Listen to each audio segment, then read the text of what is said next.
Thank you for your introduction. I'm Akane from Kansai Gakuin University. It's a great honor to be able to speak to you today. Today, I'd like to talk about the interconnection between words in Tanikawa's poetry and the translation of children's books. Here is the outline of my presentation. I will start with the purpose and background of this study.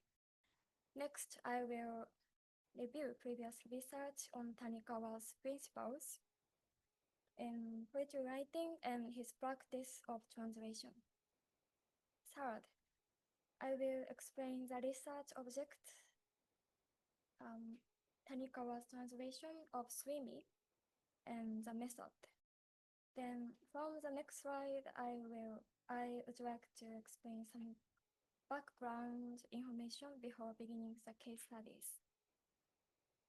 After that, I will analyze two texts, focusing on his use of hiragana and discuss those examples. In conclusion, I will summarize the findings and suggest future perspectives.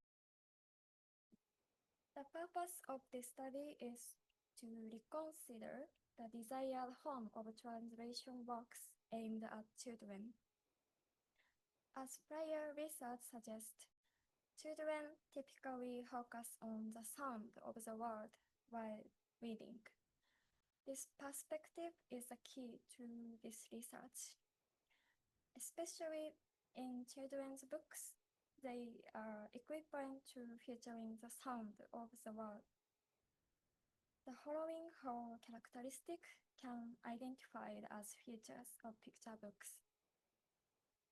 First, picture books combine text and illustration, so they use only a small number of words. Second, they often emphasize rhythm and sound. When doing this, they use different expressive techniques, such as repetition to render them rhythmical. Third, they appeal to the reader's imagination by avoiding a specific storyline. Finally, they combine thematic and emotional elements beyond the literal text. Therefore, the text of picture books prioritize imaginative and expressive techniques rather than narrative complexity. Here, expressive techniques refer to the use of techniques such as onomatopoeia, metaphor, repetition, and ending with a noun. In this slide, I will show you a continuum from storytelling to poetic expression. Novels are placed on the side of strong narrative elements, while picture books tend to be more poetic and distinctive in language. Thus, we can see that there is an intrinsic relationship between children's literature and poetry. Therefore, I came to think that a clue to realize a translation that focuses on children's reading can be found in the form of poetry. In the next slide, I will discuss the translator examined in the study. Shuntaro Tanikawa is one of the acclaimed Japanese poets and has also translated foreign poems and picture books. The reason I decided to examine Shuntaro Tanikawa is that he focuses on sound and rhythm from the perspectives of children and poets, which I will explain in detail next. When he writes poems, he says that he always checks my poems with a kind of internal rhythm, which is latent in the Japanese language he uses. Regarding children's reading, human beings learn words first as sound, that is, through the ears and mouth. As you can see from his argument, Tanikawa's perspectives have an interconnection with the oral physicality of the vocabulary embodied in his works. Therefore, I would like to set the research question of how a poet and translator of children's books merged in Tanikawa, influencing each other. In this slide, I will introduce the research object and the method. I selected Swimmy by Leoni and translated works by Shuntaro Tanikawa as the subject of my study. In this study, I employ two main approaches. First, I compare what Tanikawa has mentioned about translation with his own principles in poetry writing. This aims to clarify how his poetic views influence his approach to translation.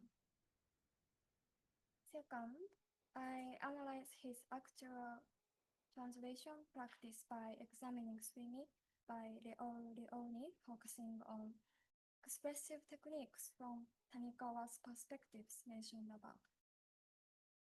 Here, I will explain more about Sweeney.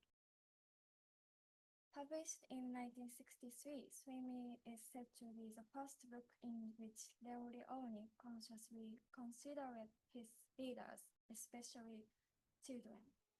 This picture book tells the story of Swimmy, a small black fish who loses his friend to a big fish. Later, he teaches other fish to swim together in the shape of a large fish, becoming the eye himself to protect them.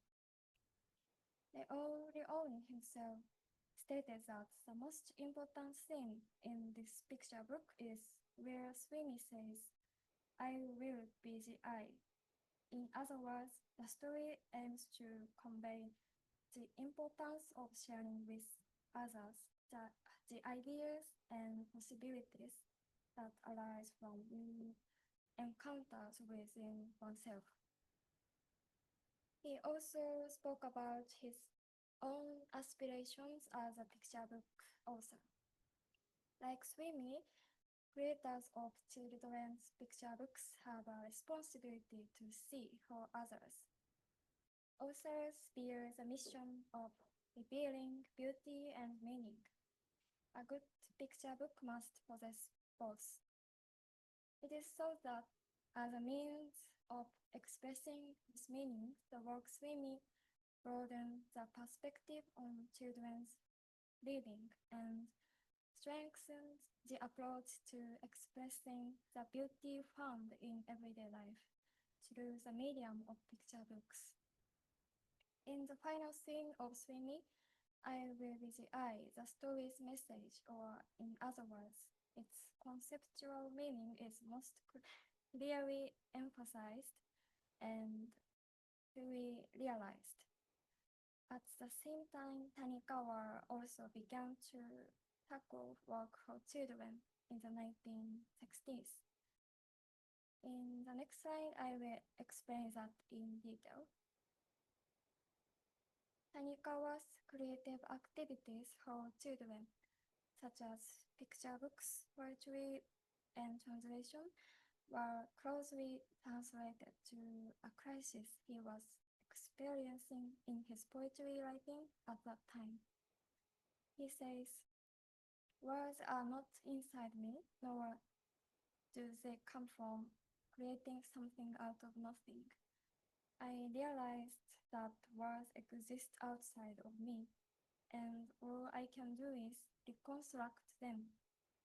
It can be understood that a new perspective on the reconstruction of words emerged through creative works for children, such as poems, picture books, and translations.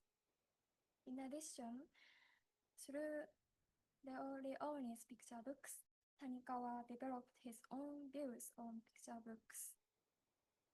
He says, "I believe that my poetry and picture books form a continuous world I aim to empower picture books to stand as independent works of art beyond the commercial cycle of entertainment and education. Here we can reconfirm that poetry and picture books are one connected world in Tanikawa. From this new perspective, I found that the basis of creative practice can be found in the use of hiragana as a distinctive writing form. Now, I would like to look at Tanikawa's perspective on hiragana.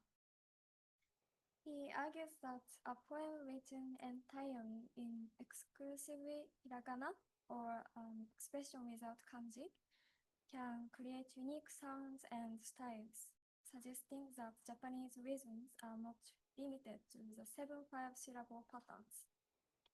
According to him, hiragana is ingrained in his body, unlike kanji, which came from China. From this point, when he writes picture books exclusively in hiragana, it is not just to make them easy for children to read. It reflects his own poetic attitude. Thus, considering his mention of Japanese or hiragana, the reasons for using hiragana as a notation choice in picture book translation can be considered as follows. The first reason is that Japanese sounds carry not only traditional rhythms such as the 7-5 patterns, but also the rhythm of everyday life. The second reason is that hiragana helps readers develop a conceptual message that goes beyond the explicit meaning of the text. Before I analyze how these ideas are reflected in his translation practice, I'd like to introduce you to the different writing systems used in Japanese. This table shows differences among 3 Japanese notations. For example, when we look at the Japanese word hana, which means flower in English, we can notice a characteristic that is related to it. If we choose kanji, the meaning of the flower can be emphasized, whereas notations such as hiragana and katakana can emphasize the sound hana. It can be said that the main difference lies between an ideograph and phonogram. Now, I'd like to talk about 2 case studies. First, I will introduce a textual example related to the first reason for using hiragana, focusing on the practice of sound and rhythm. In the 1970s, Tanikawa said that the language of Japanese is closer to melody than rhythm. According to him, when reading aloud tanka, a short Japanese poem with 7-5 syllables, they have a melody like la-la-la. However, Japanese used in daily life, except for tanka, has a steady rhythm like ta-ta-ta. Then, adding pitch accent, the meaning of the word comes out. Then, he aims to create natural rhythm patterns that the Japanese themselves own, not being reconceived by the 7-5 syllable. Thus, the important point here is how Tanikawa tries to break the 7-5 syllable pattern. The text I examined is, "But you can just lie there," said Sweeney. Look at this Japanese translation. Here, I'd like you to focus on the second line, 捨てるわけにはいかないよ. The syllable pattern in this part is 3 syllables, 4 syllables, and 5 syllables. If it follows a set rhythmic pattern, 7-5 syllables, it can be divided into 7 and 5 syllables, as in the phrase, 捨てるわけにはいかないよ. However, Tanikawa employs a 3-4-5 syllable pattern. It can be said that this method of shifting the regular rhythmic structure reconstructs the rhythmic patterns which Tanikawa aimed for through pauses and resonance. Second, I'd like to introduce a textual example related to the text for using hiragana, focusing on the development of conceptual meaning. Miharu Nakamura pointed out that when Tanikawa's poem Iruka is translated into English, it can be interpreted in two ways.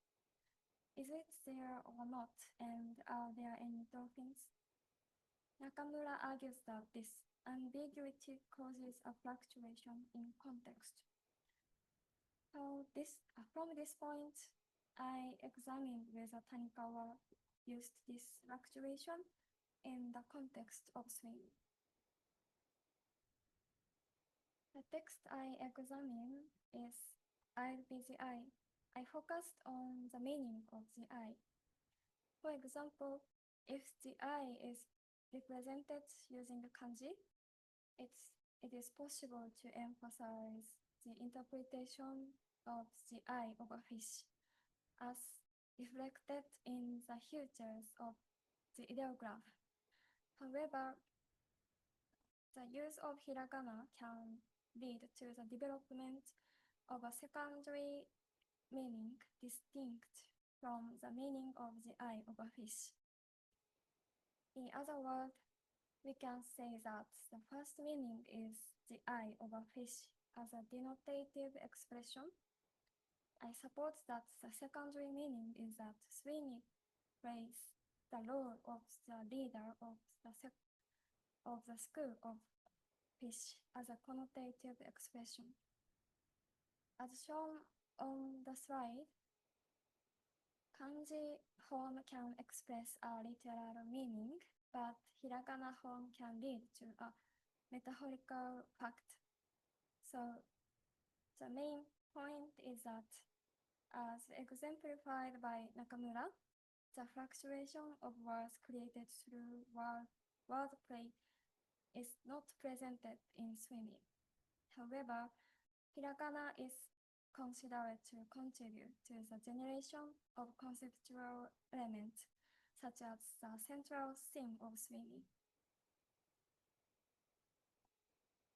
How can we conclude from this analysis? Here, I'd like to summarize the main discussion. First, Tanikawa started creating works for children in the 1960s, which encouraged him to engage in a reconstruction of words. In translation, techniques are employed to express semantic richness and rhythmic qualities through alternative rhythm patterns. Second, it is considered that hiragana creates connotative factors to reflect the important conceptual message in picture books and the rich and unconventional rhythm of the Japanese language.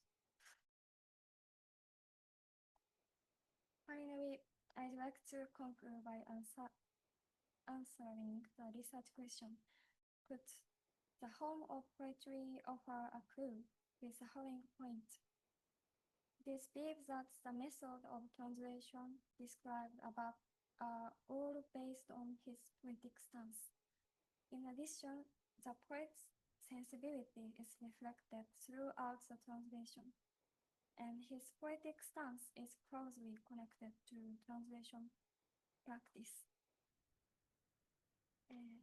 In future research, I'd like to expand the comparison with other translators and explore perspectives on the ideal form of translated works for children. The references are as follows. Thank you for listening. Thank you very much.